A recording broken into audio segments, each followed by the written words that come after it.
Muy bien, seguimos con nuestra serie de estudios en Apocalipsis.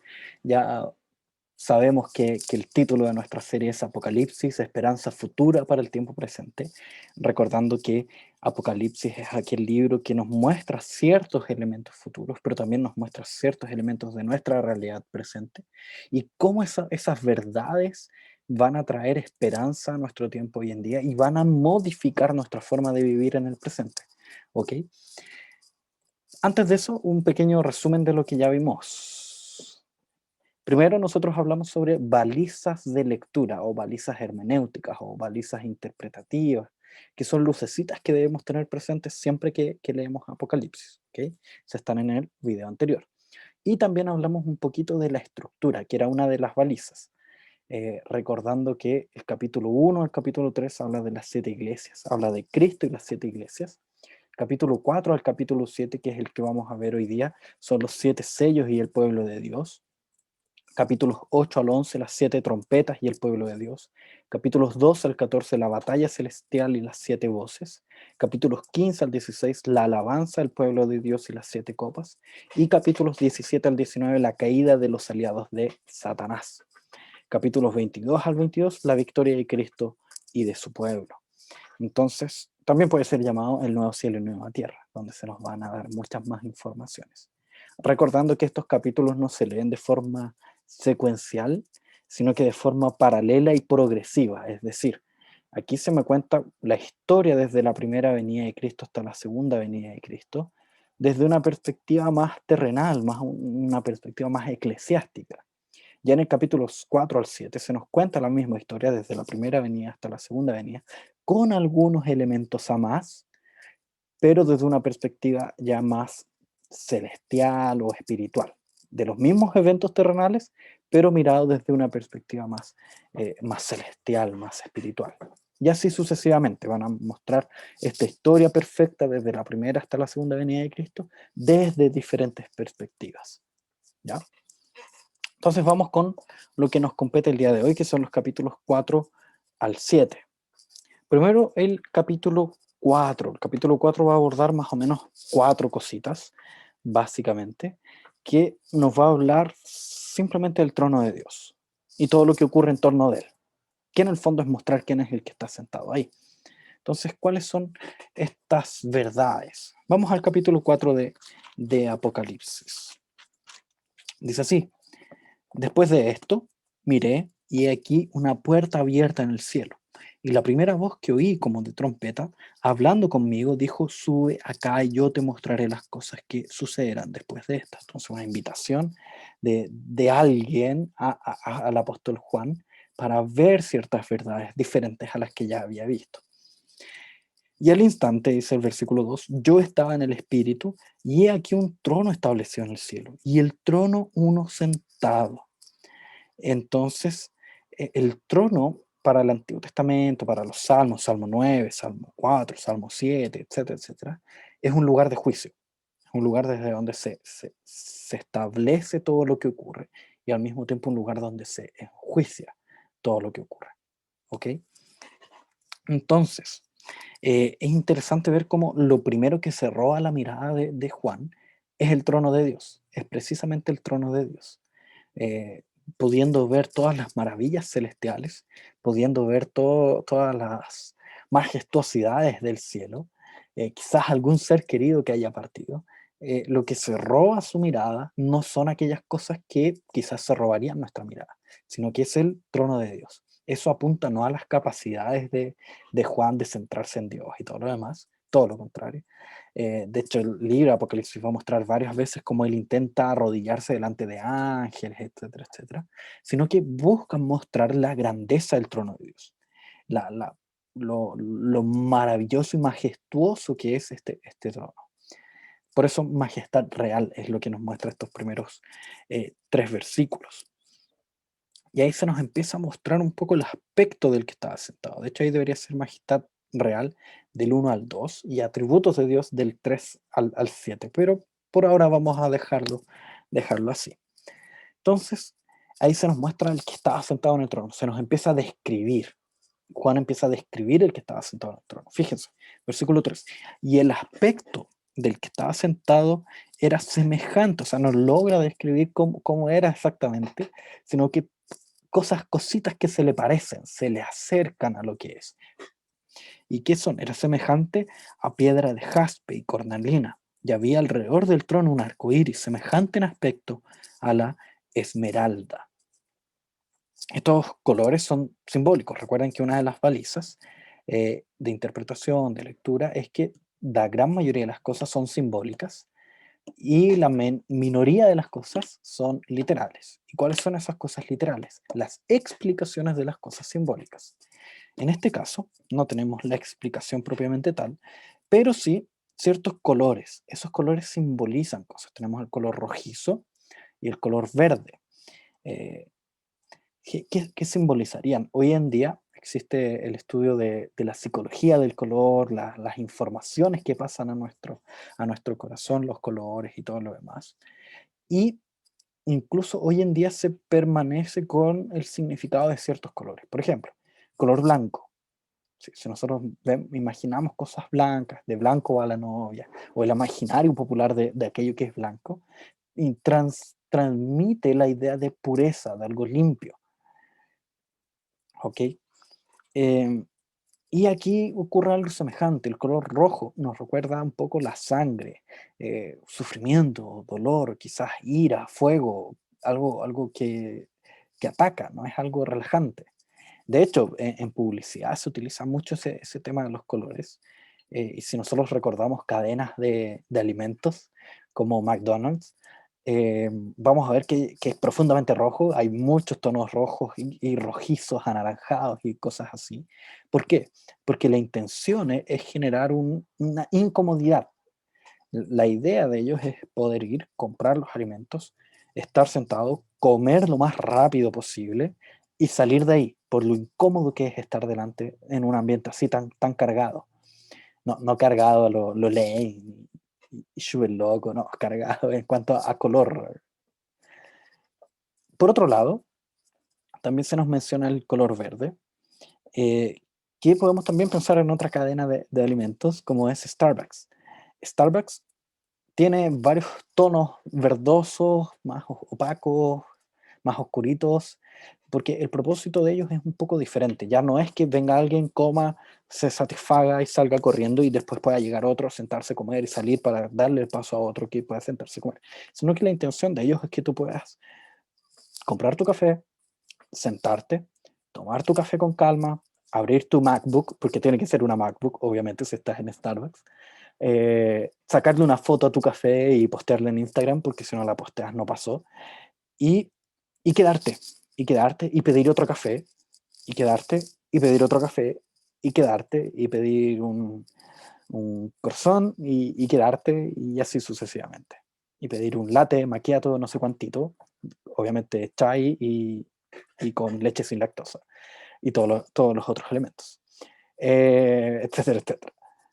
Entonces, aquí la idea es un poco eso, pasar tanto que aquel que está sentado en el trono es al mismo tiempo ira, fuego consumidor, rabia, y también, al mismo tiempo, paz, misericordia, amor, tranquilidad y todo eso. Entonces, este que está sentado en el trono representa estas dos cosas, tiene estas dos cosas como atributos. Y esta idea va a ser reforzada en el versículo 5.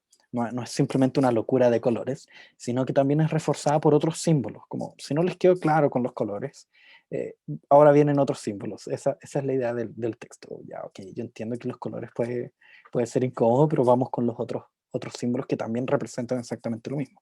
Vamos a saltar el versículo 4 y después lo vamos a retomar. Versículo 5. Y del trono salían relámpagos y truenos y voces, y delante del trono ardían 7 lámparas de fuego, las cuales son los 7 espíritus de Dios.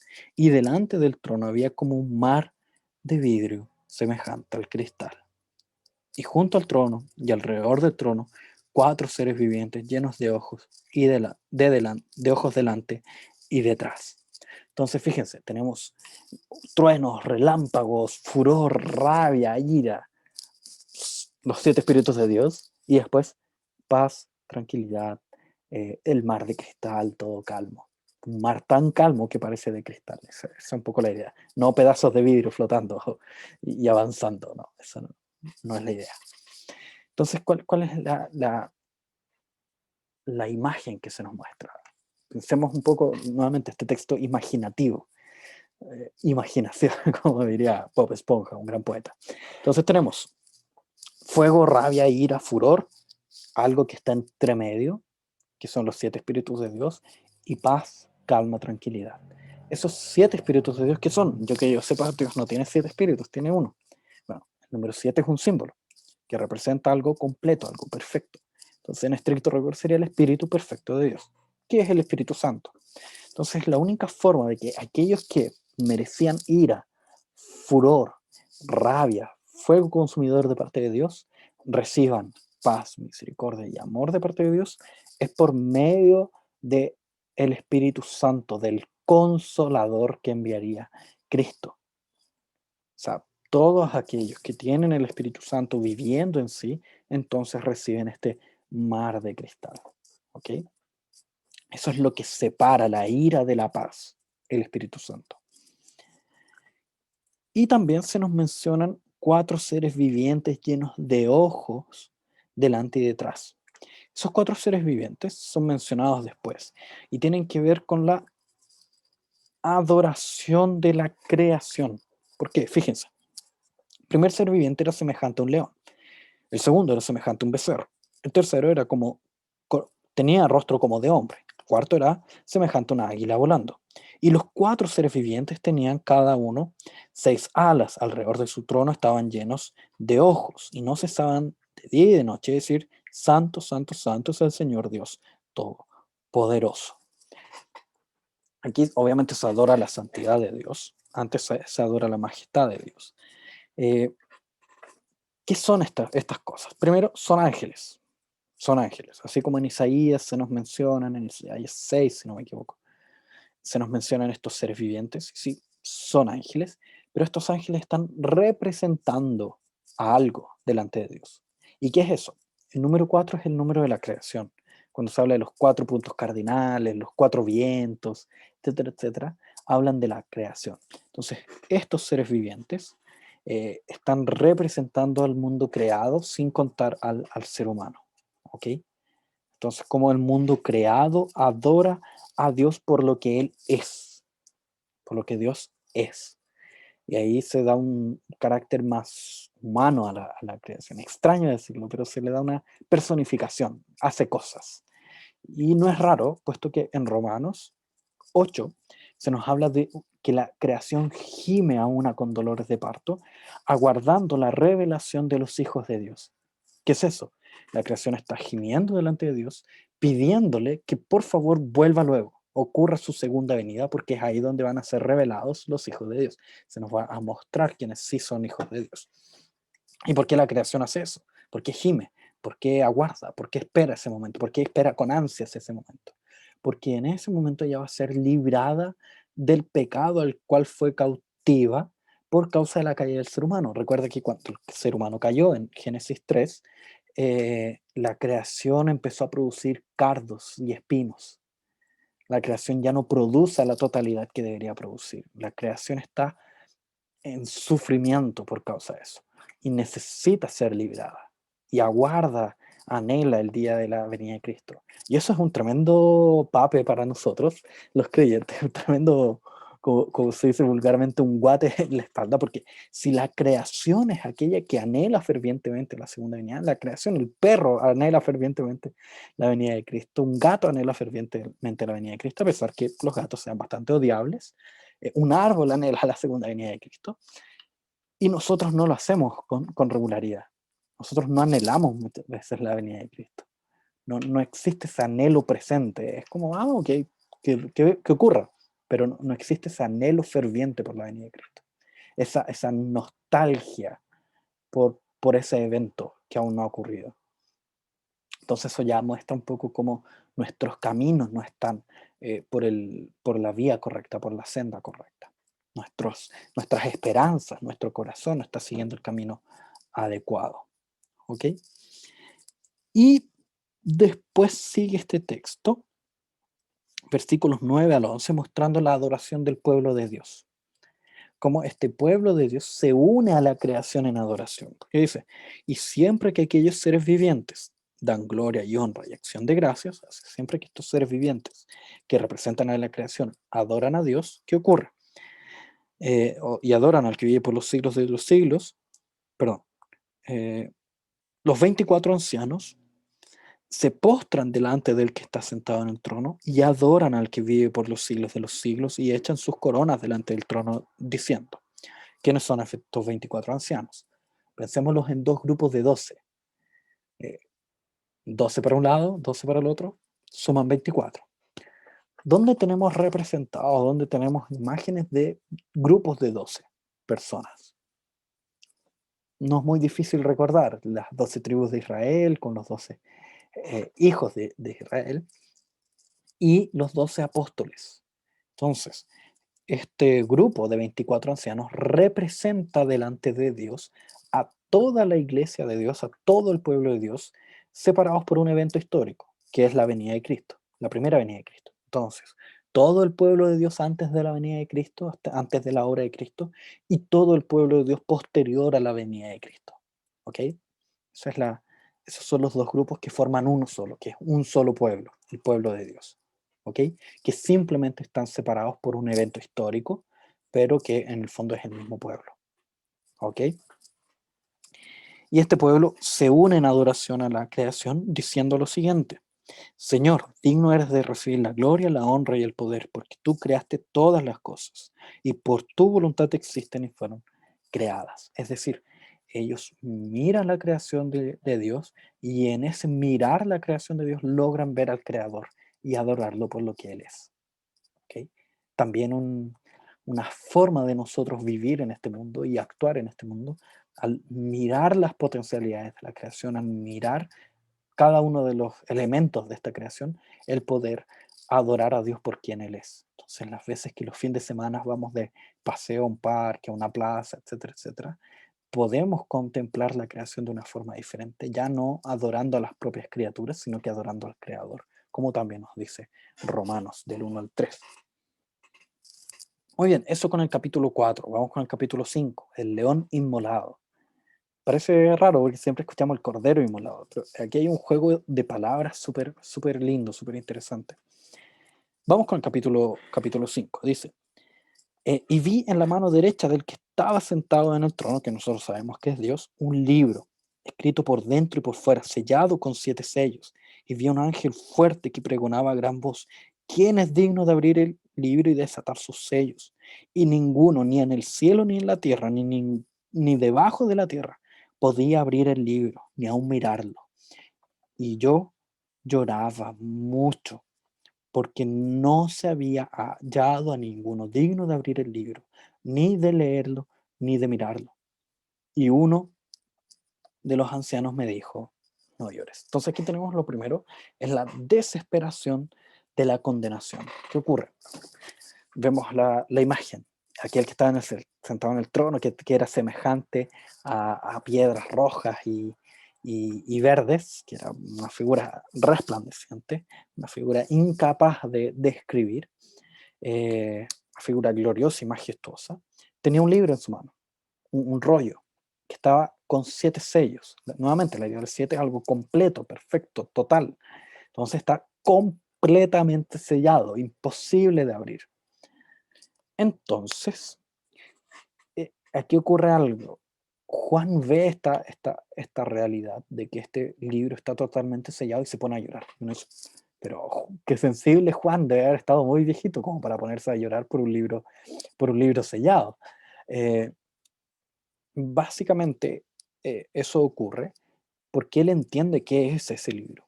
Y ese libro es el plan de salvación o la obra de redención, o apunta para ese lado.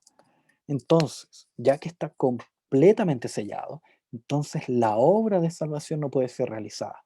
Y si Juan se da cuenta, además de eso, que no hay nadie digno de abrirlo, él está dándose cuenta que no hay nadie que sea digno de poder realizar esta obra de salvación, poder realizar esta obra de redención de la humanidad caída. Entonces por eso se pone a llorar desesperadamente, sin consuelo. un llanto desconsolado, porque se da cuenta que no hay salvación para los hombres a partir de esa imagen, que es imposible que el ser humano sea salvado por sus propias fuerzas o por algún ente externo. No hay cómo, no hay cómo. Y por lo tanto llora desconsoladamente.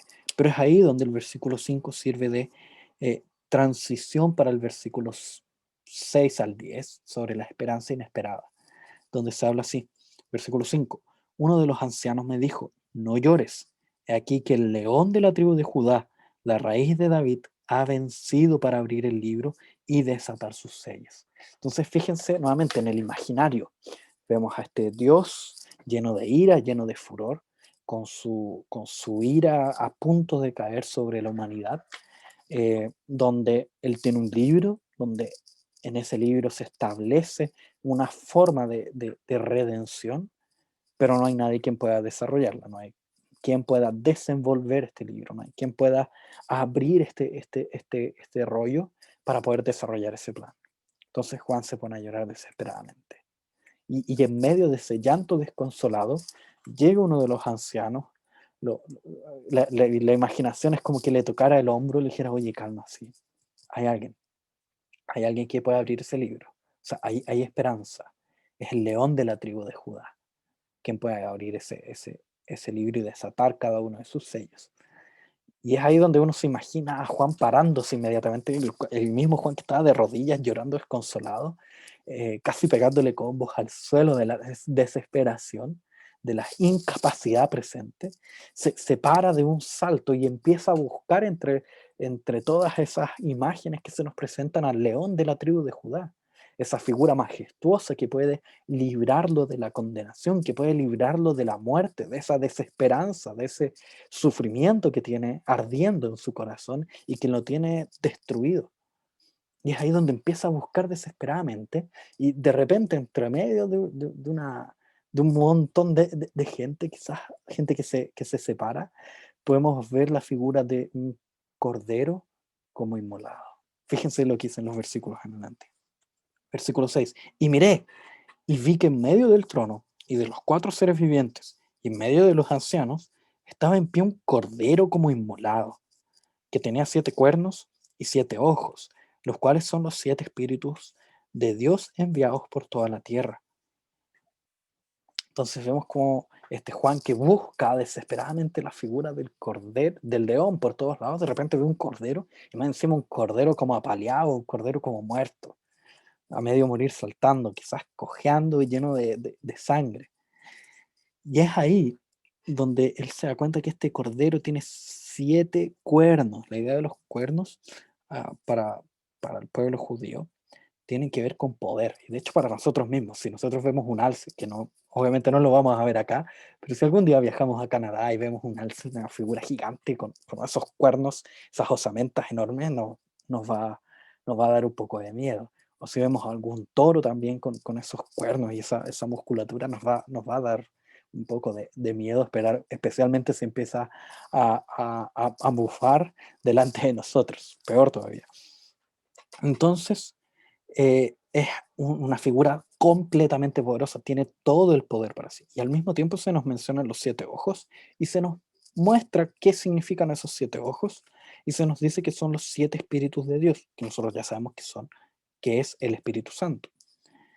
Entonces, y sabemos que Cristo es aquel que dice, toda autoridad me fue dada en el cielo y en la tierra, por tanto, id y haced discípulos. Es el poderío. También sabemos que Cristo es aquel que dice, les conviene que yo me vaya porque así les enviaré un consolador. Entonces sabemos que esta figura del Cordero es precisamente Cristo. Y es ahí donde viene el versículo 7 que dice, y vino, y tomó el libro de la mano derecha del que estaba sentado en el trono. Y cuando hubo tomado el libro, los 4 seres vivientes y los 24 ancianos se postraron delante del Cordero. O sea, los mismos que se postraban delante de aquel que estaba sentado en el trono, se postran también delante del Cordero, mostrando que Él también es digno de adoración y por lo tanto también es Dios. Fíjense en eso, por si alguna vez tienen que conversar con testigos de Jehová y con aquellos que no creen que Cristo sea Dios. Todos tenían arpas y copas de oro llenas de incienso, que son las oraciones de los santos, y cantaban un nuevo cántico, diciendo: digno eres de tomar el libro y de abrir sus sellos, porque tú fuiste inmolado, y con tu sangre nos has redimido para Dios de todo linaje, lengua y pueblo y nación. Fíjense, cuando menciona toda la tierra, utiliza el número 4, 4 atributos, mostrando que tiene que ver con la creación, con aquellos que están en toda la creación. Y nos has hecho para nuestro Dios reyes y sacerdotes, y reinaremos sobre la tierra. Y miré y oí la voz de muchos ángeles alrededor del trono, y de los 4 seres vivientes, y de los ancianos, y su número era millones de millones. O sea, todos aquellos que han sido escogidos, lavados por la sangre del Cordero, son millones de millones. Que decían a gran voz: el Cordero que fue inmolado es digno de tomar el poder, las riquezas, la sabiduría. O sea, aquí vemos básicamente, y varios otros atributos, una adoración de corazón, una adoración que parte del hecho de comprender que Cristo es aquel que nos salvó.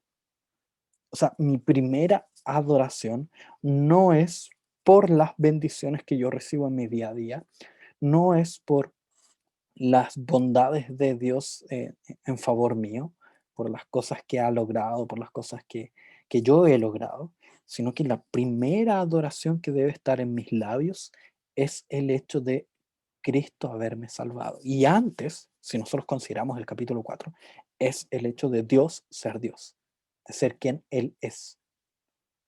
¿Ok? Entonces, fíjense cómo la adoración del pueblo de Dios gira en torno de quién es Dios, quién es Cristo. Y ahí Dios es adorado. Y cómo esa obra se aplica por medio del Espíritu Santo. Es una adoración trinitaria. Y es ahí donde nosotros logramos ser transformados en nuestra adoración. ¿Ok? Muy bien. Entonces, eso es el capítulo 5, básicamente. Vamos al capítulo 6, los 7 sellos, los famosos 7 sellos. Capítulo 6 nos va a presentar estos 7 sellos. Si se fijan en la pantalla, hay 4 solamente. Perdón, hay 6 solamente. Hay 6 solamente. El caballo blanco, caballo bermejo, caballo negro, caballo amarillo, el clamor de los caídos y el día D. Yo les puse esos nombres al clamor de los caídos y al día D. Después vamos a ver por qué. Pero el caballo blanco, bermejo, negro, amarillo es básicamente lo que dice en el mismo texto. Y el sello 7, quizás tú te preguntarás. El sello 7 está en el capítulo 8, porque el sello 7 es una transición a la siguiente historia, ¿ok? Mostrando cómo se vuelve atrás en el conteo de esta historia. Pero vamos a ver cada uno de ellos. El caballo blanco, versículos del 1 al 2. No voy a hacer la lectura, pero tú puedes ir pausando el video e ir leyendo el texto, ¿ya? Entonces ahora tienes un tiempo para pausar el video y leer los versículos del 1 al 2.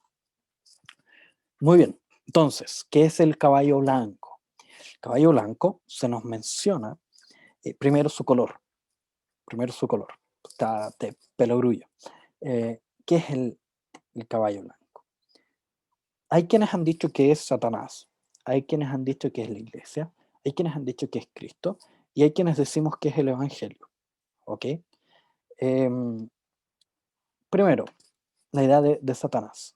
El color blanco en Apocalipsis nunca, pero nunca simboliza algo malo. Entonces, una de las cosas de las herramientas que nos ayudan a entender un texto es mirar todo el texto y cómo el autor utiliza cierta palabra. Si la utiliza para una cosa o para otra. Y a partir de ahí yo voy a entender a qué me refiero. Entonces, si el autor a lo largo de todo el libro siempre utiliza el color blanco para referirse a santidad, a algo bueno, entonces es imposible que acá se refiera a Satanás, ya que él no es algo bueno. Ok, entonces cosas buenas. Cristo, la iglesia, el evangelio. Cristo, creo yo que no puede ser Cristo. ¿Por qué? Porque en este propósito imaginativo de Apocalipsis, se nos presenta una imagen extraña, si nosotros creemos que es Cristo. ¿Por qué? Porque es Cristo el que está desatando los sellos. Y ojo, no los va desatando uno a uno. Él abre el libro y se desatan todos los sellos, pero ahora el libro nos empieza, ahora Apocalipsis nos empieza a contar qué simboliza cada uno de esos sellos. ¿Ok? Em, entonces la imagen es la siguiente. Intenten imaginarlo. Cristo desata el primer sello, o desata los sellos, y lo primero que sale es él mismo. Es raro, dentro de esta idea imaginaria, imaginativa de Apocalipsis.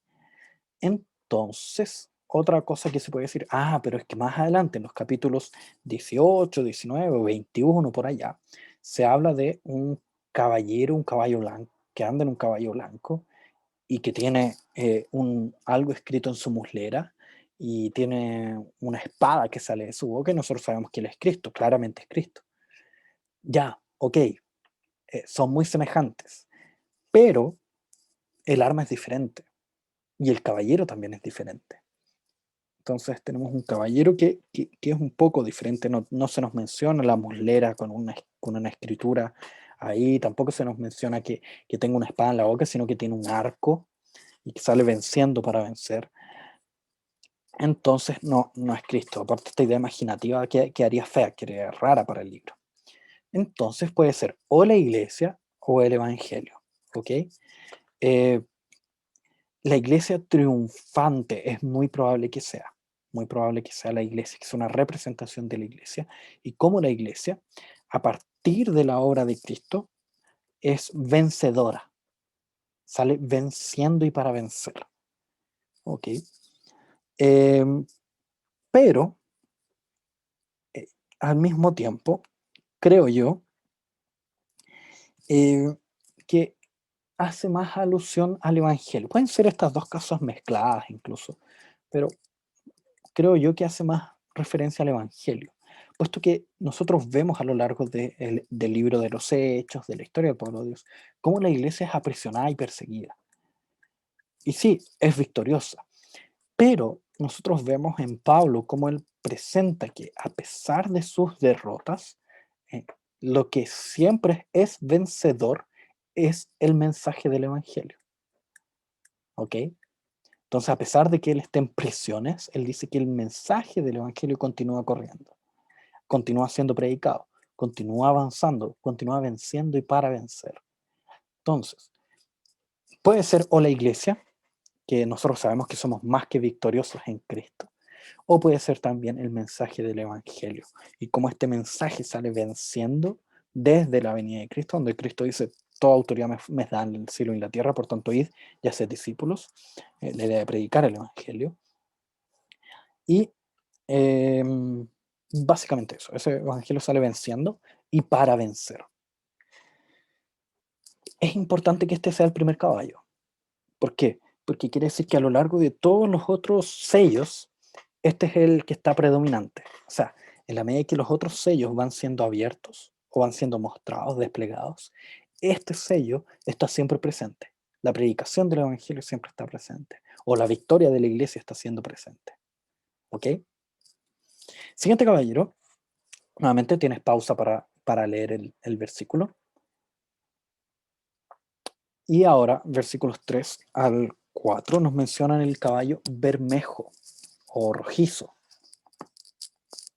un color fuerte, como nosotros habíamos dicho.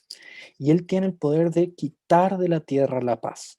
Y que se matan unos a otros y se le dio una gran espada. Entonces, creo que el simbolismo es bastante claro, color rojo de sangre, de sufrimiento, y esa alusión que, recordando que este texto nos cuenta la historia desde la primera hasta la segunda venida y cosas que van ocurriendo en esta primera y segunda venida.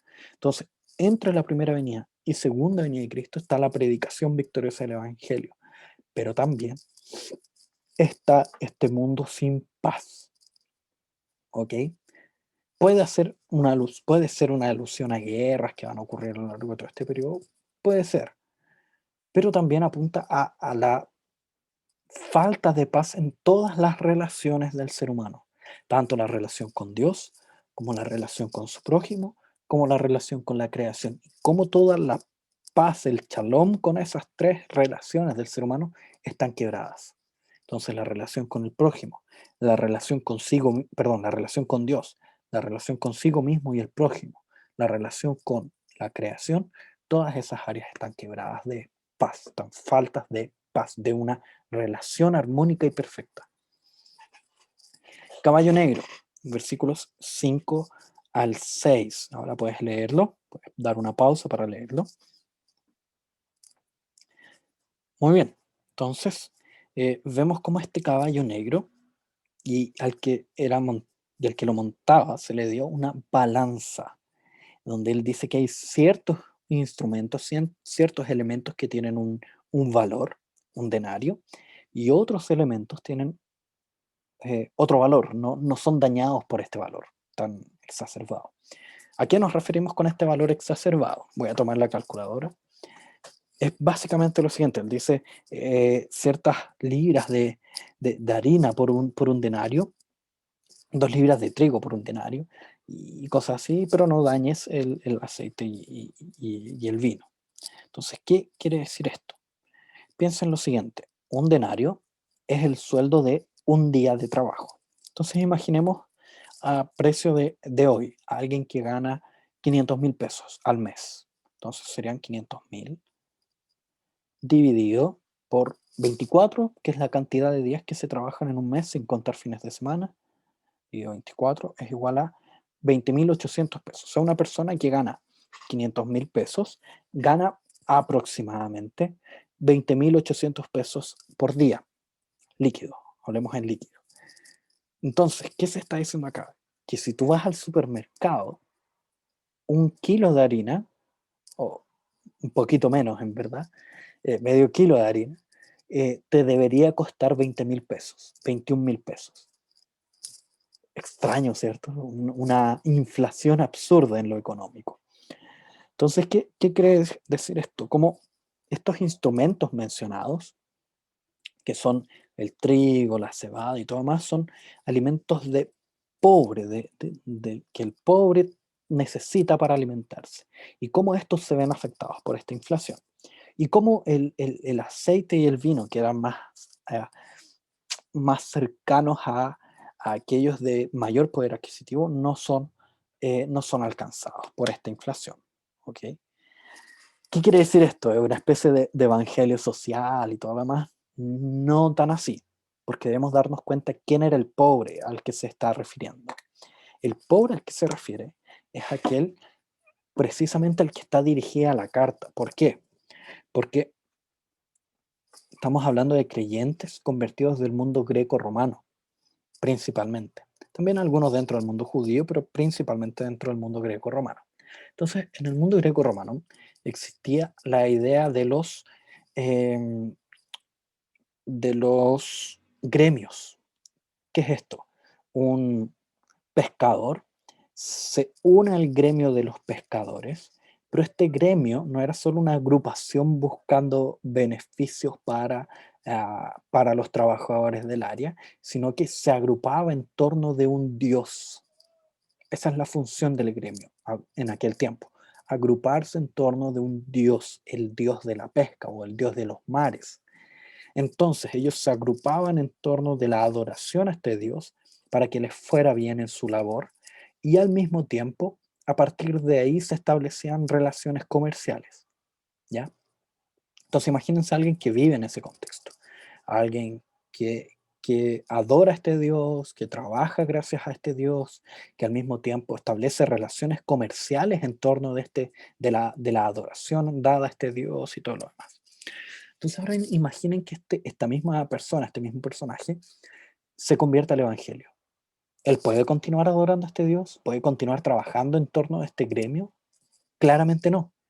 Claramente no. Entonces tiene que dejar la adoración a este Dios y al momento de dejar la adoración de este Dios, obviamente los gremialistas lo van a abandonar, no le van a permitir pescar porque va a ser un idólatra, un pagano, un ateo, alguien que no adora al Dios de la pesca y por lo tanto puede traer malos resultados en la pesca si él se sube a los barcos. Entonces puede traer la ira de ese Dios y por lo tanto él es alejado y sus relaciones de trabajo se ven afectadas, sus relaciones comerciales con quién comprar y vender también se ven afectadas. Entonces, por lo tanto, él no puede desarrollarse en sus labores. Esto significa que convertirse al Evangelio en aquel tiempo significaba dar un paso a la pobreza. ¿Ok? Quizás no tener con qué alimentar a tus hijos, no tener con qué alimentar a tu familia. Entonces, todo eso estaba en juego y a eso se refiere este caballo. ¿Ok? Aplicándolo a los días de hoy. Hoy en día también hay trabajos que implican el desarrollo de ciertos actos ilícitos. Y digamos que un cristiano que esté viviendo en ese mundo donde las relaciones comerciales se dan en forma ilícita, implica que él tenga que dejarlas. Y quizás eso signifique un despido. ¿Ok? Entonces es heavy, es profundo, es profundamente aplicado, son verdades que se nos muestran así súper extrañas, como, ¿qué tiene que ver un compadre que está arriba de un caballo con una balanza en la mano? ¿Cómo eso se aplica a mí? Se aplica totalmente en la ética del trabajo, profundamente aplicado. ¿Ok? Después, nosotros tenemos el clamor de los caídos de los versículos 9 al 11. Puedes hacer la lectura, hacer la pausa y leer el texto.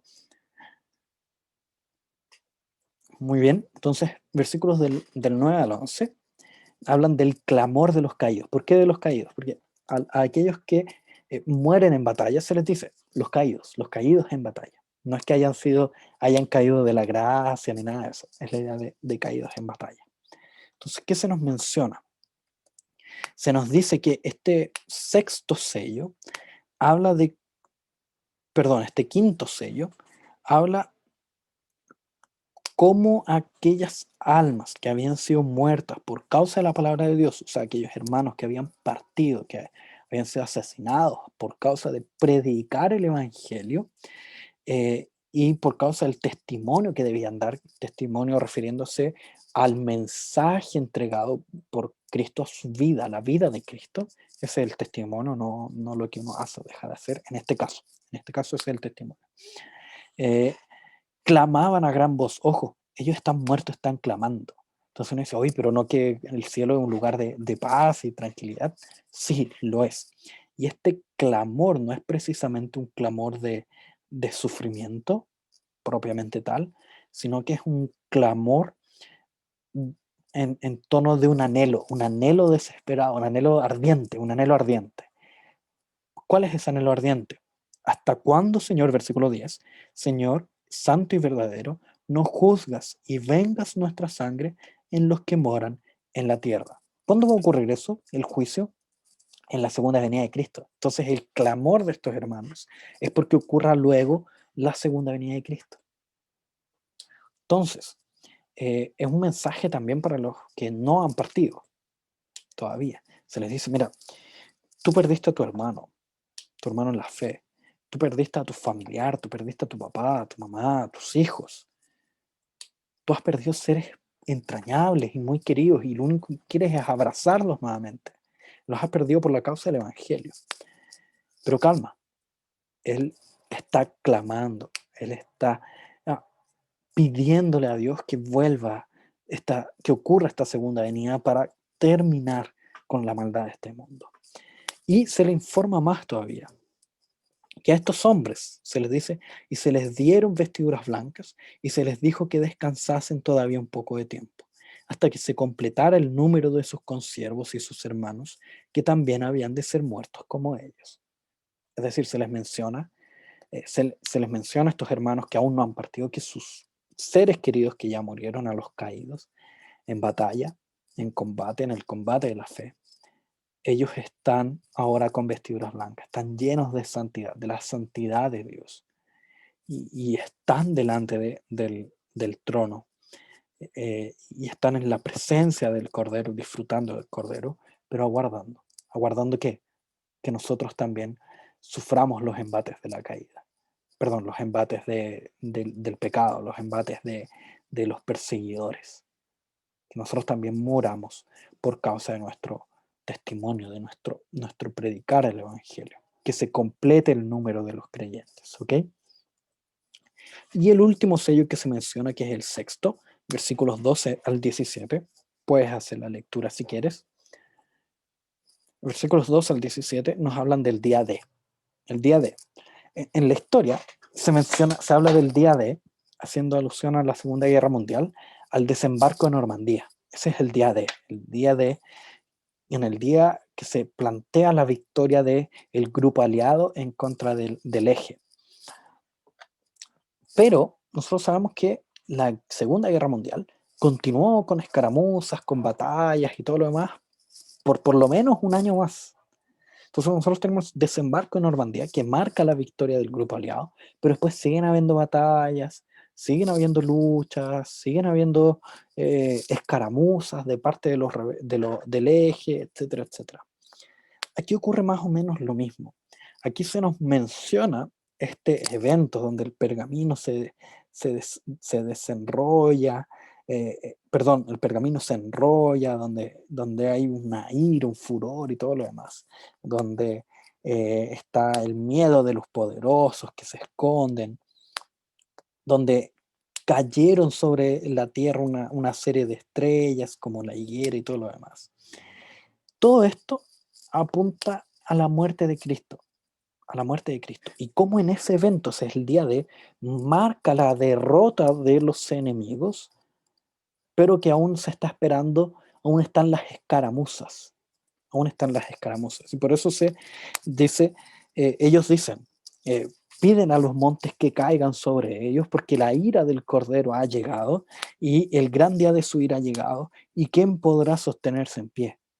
Entonces estos hombres prefieren que las montañas caigan sobre ellos antes de estar delante de la ira del Cordero. Todo esto apunta a la victoria de Cristo en la cruz, ¿ok? Ese es el evento que se nos está mencionando. Pero ese evento tiene efectos cósmicos y apuntan a la segunda venida de Cristo, donde se completará su victoria, se ejecutará su juicio.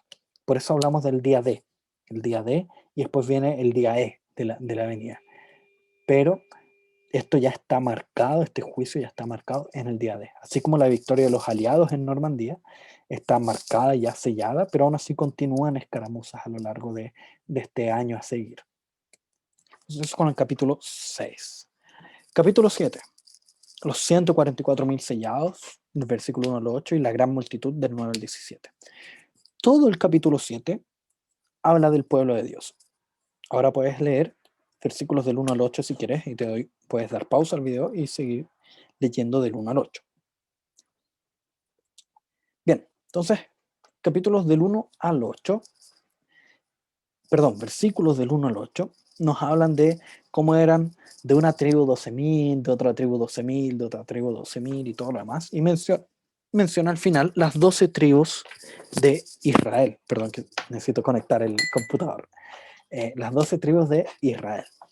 Entonces, ¿qué se nos menciona acá? ¿Te acuerdas que antes se nos había hablado de los 24 ancianos y cómo eran dos grupos de representativos de un mismo pueblo, pero cómo estos estaban diferenciados por un evento histórico, cómo unos estaban antes de la primera venida de Cristo y otros están después de la primera venida de Cristo?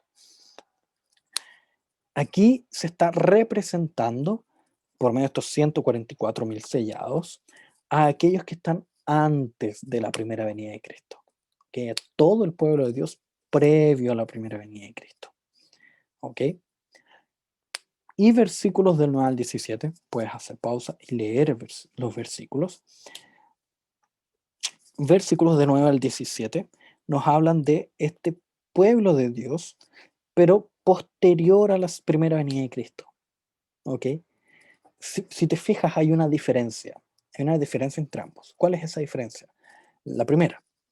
O sea, el primer grupo se nos dice un número limitado, grandote, enorme, son 12.000 de cada tribu. Eh, y, eh, y es un número muy grande, pero al mismo tiempo contable. Es posible contarlo, es posible dimensionarlo. ¿Por qué? Porque es un número limitado, porque ya terminó de aumentar ese número con la primera venida de Cristo. Pero el número de aquellos que están después de la primera venida de Cristo es un número incontable, una gran multitud. ¿Okay? Se nos habla que ellos han de hollar el patio del templo. ¿Qué quiere decir eso? Hollar es pisar, estarán en el patio del templo. ¿Por qué? Porque en el templo del Antiguo Testamento estaba el lugar donde entraba el pueblo de Dios, el pueblo judío, y estaba el patio, que era donde se quedaban aquellos que eran de otros pueblos, pero habían admitido, habían aceptado el judaísmo como religión, se habían circuncidado y todo lo demás, pero no podían entrar.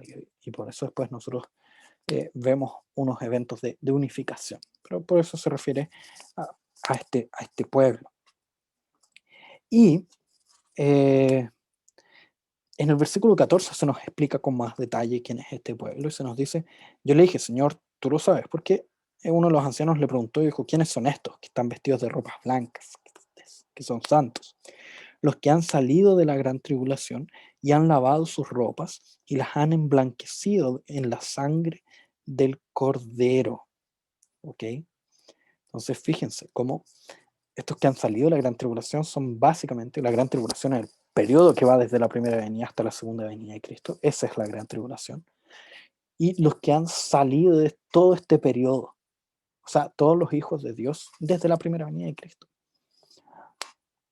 Y se menciona como a modo de esperanza futura, versículos 16, que ya no tendrán hambre ni sed, y el sol no caerá más sobre ellos, ni calor alguno, porque el Cordero que está en medio del trono los pastoreará y los guiará a fuentes de aguas de vida, y Dios enjugará toda lágrima de los ojos de ellos. Entonces aquí ya se nos mencionan los primeros elementos que tienen que ver con su segunda venida, que es precisamente el otorgar su santidad al pueblo de Dios y al mismo tiempo sanarlos de todas sus heridas, todos sus sufrimientos y retirar el pecado que hay en ellos.